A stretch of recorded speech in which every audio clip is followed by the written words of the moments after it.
ઉપવિશતુ ઉપવિશતુ હવે હું બોલ ની અડાટાવ ઉત્તિષ્ઠતુ કેમ એમ થઈ જાય છે ઉપવિશતુ ઉપવિશતુ એટલે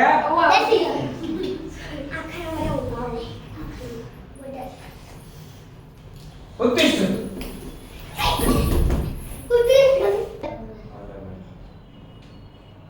અને શાંત રહેવું અને પાછું ચપડે રહેવું બે એક હારે પોસિબલ થાય નહીં ન થાય નહીં ઉતાવળે કરવાની ધીમે કામ કરવાનું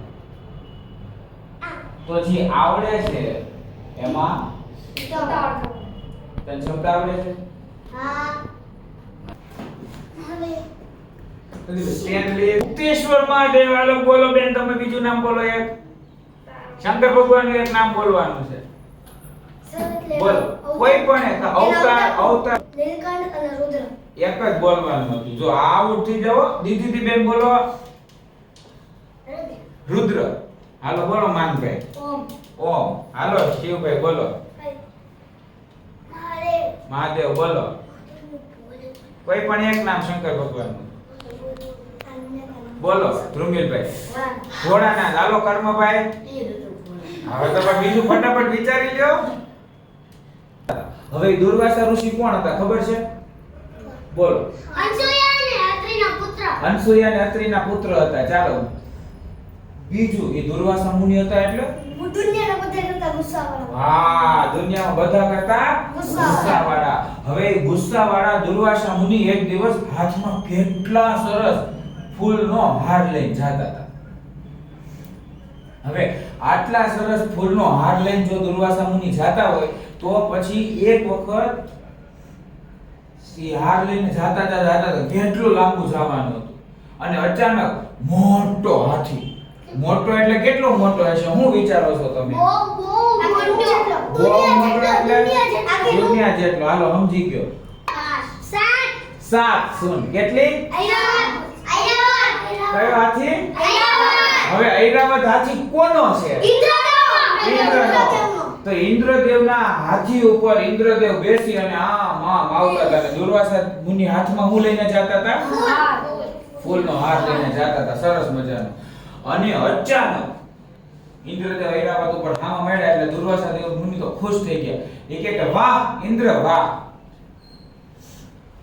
હું તને જ આ હાર દેવા માટે આવતો હતો અને દુર્વાસા મુનિ આવ્યા એટલે ઇન્દ્રદેવ પછી વાહન ઉપર બેસી શકે નહીં તમારાથી મોટું તમારા ગુરુ માતા પિતા સંબંધી વડીલ શિક્ષક રાજા મંત્રી આ બધા હોય એટલે એની સામે તમે વાહન ઉપર બેસી શકો નહીં તમે શું કરો આમના સાયકલ પગમાં રાખીને પછી કરો કે નહીં મને વાત કરાય કોઈ પણ આપણાથી મોટું હોય ને એટલે સાયકલ બાજુ મૂકીને આમ ઊભું રહે સાયકલ પડી જાય હોય તો આમ પકડી વાત કરે કોઈ દિવસ સાયકલ ઉપર બેસીને કે વાહન ઉપર બેસીને મોટા સાથે વાત કરાય ગાડી ઊભી રાખી દેવાની ઉતરી જવાનું પછી વાત કરવાની તો ઇન્દ્ર ભગવાન તો હાથીની નીચે ઉતરી ગયા દુર્વાસા મુનિની સામે ઊભા રહ્યા આમ બે હાથ જોડીને ઊભા રહ્યા અને પછી દુર્વાસા મુનિ કહે કે આ હાર તમારે માટે જ લાવ્યો છું આ હારમાં શું છે આ હાર શું કામ એમ સાવ એટલો બધો કિંમતી છે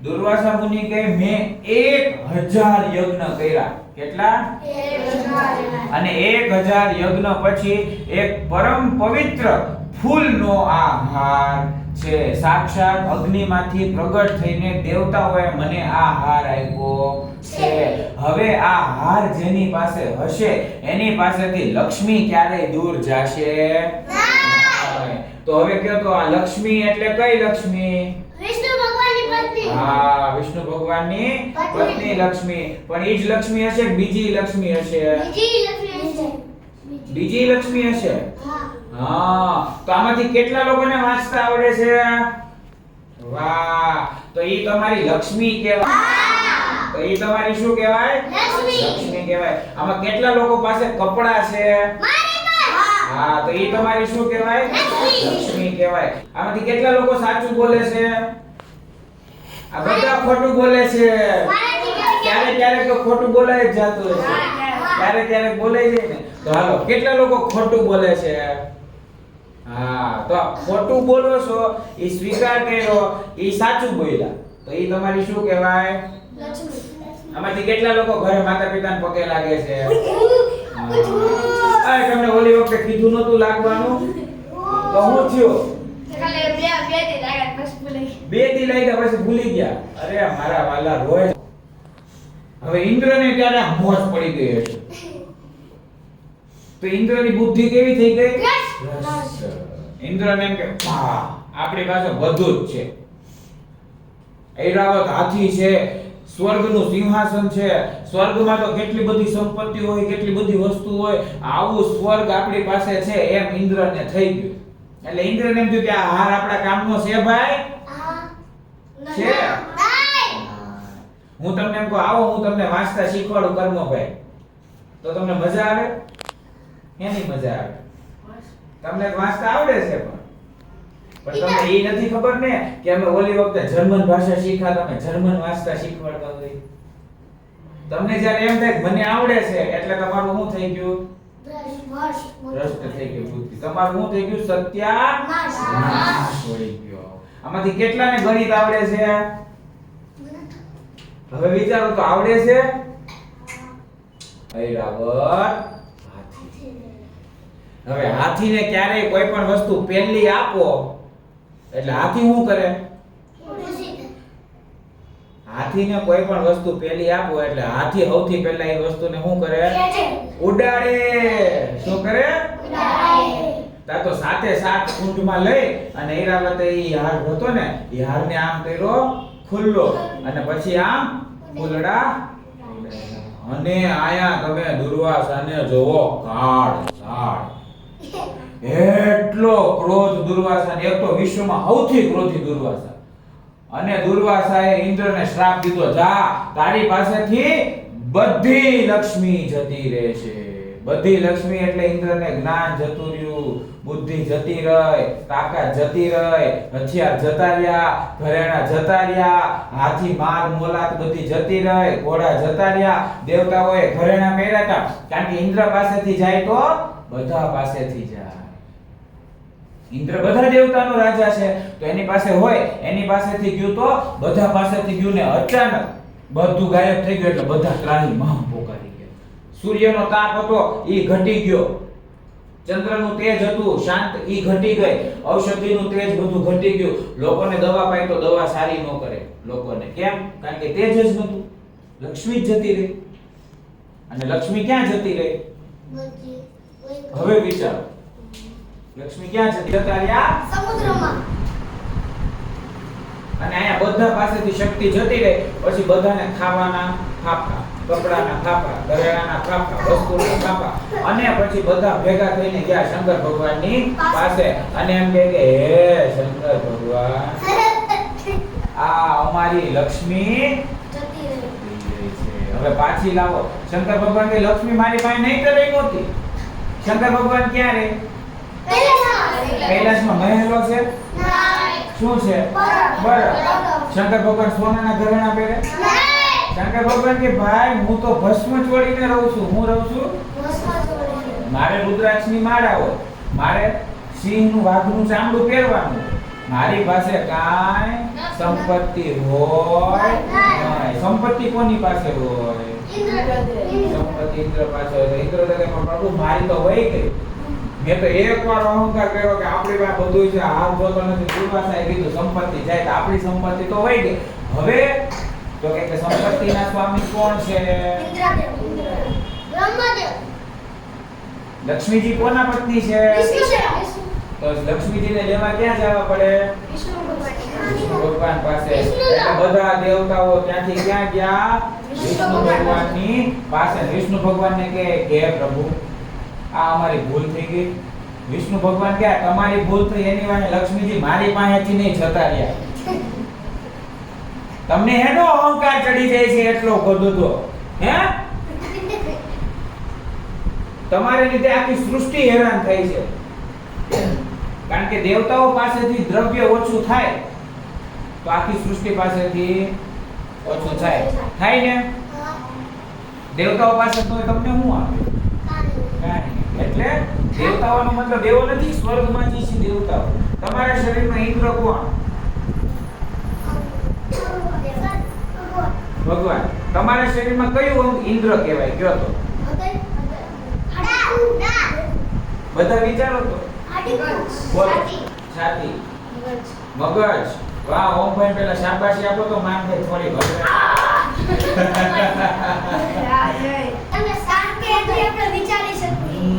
ઇન્દ્રનું કામ શું છે? નિર્ણય લેવાનું. શું કરવાનું? તો નિર્ણય કોણ લે? તો આપણા શરીરમાં ઇન્દ્ર કોણ છે? હવે ઇન્દ્રની તાકાત જાય તો આપણે કેવા કહેવાય? કરો તો ગાંડા ગાડા કરો તો થોડા. રુદ્ર ગાંડો થઈ જા. તું માન કે ગાંડો થઈ ગયો તું શું કહે? બીજા એટલે તમે કેમ થઈ જાવ? બીજા એટલે ગાંડા થઈ જાવ. શાંતિથી બેહો બધા.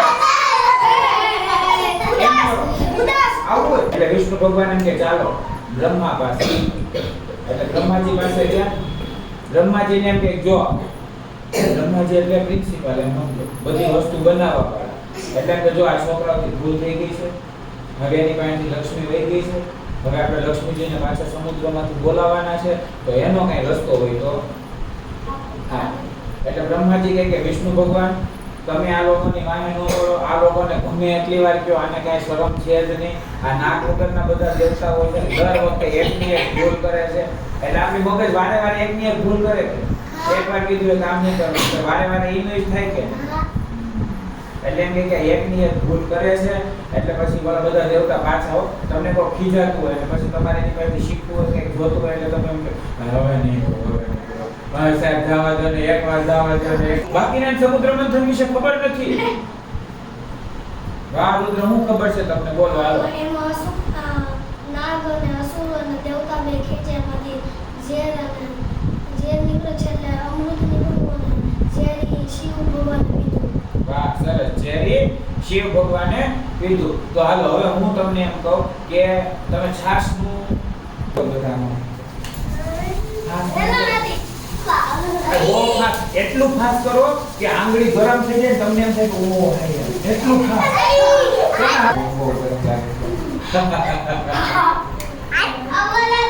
તો વચ્ચે મંદરાચલ પર્વત રાખ્યો. કયો?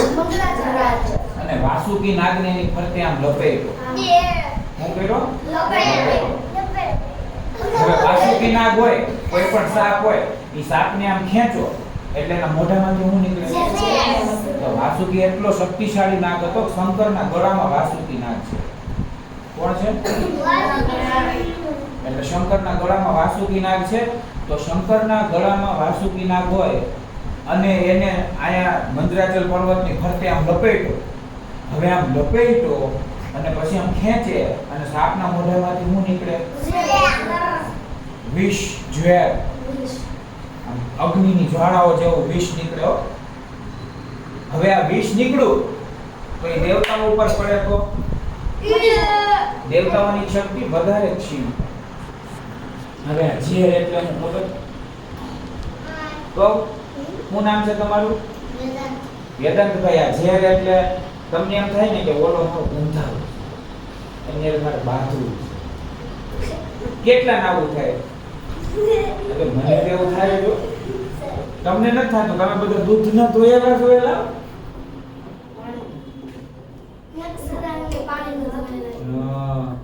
દાનવો પાસે, અસુરો પાસે.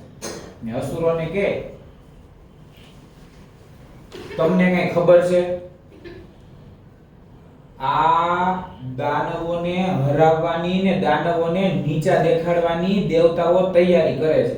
એટલે દાનવો કે એવી રીતે શું તૈયારી કરે અમને નીચે દેખાડવાની? એટલે કે દાનવોને પૂંછડી બાજુ રાખશે. દાનવ કે એમાં પૂંછડી બાજુ રાખે એટલે કે પૂંછડી તો કે પાછળનો ભાગ કહેવાય કે તમે પહેલા હો કે છેલ્લા હો? શું કે તમે પહેલા હોય કે છેલ્લા હોય? એટલે દાનવો કે અમે તો પહેલા જ હોય. તો કે પહેલા હોય એ લોકો ક્યાં રહે? આગળ રહે.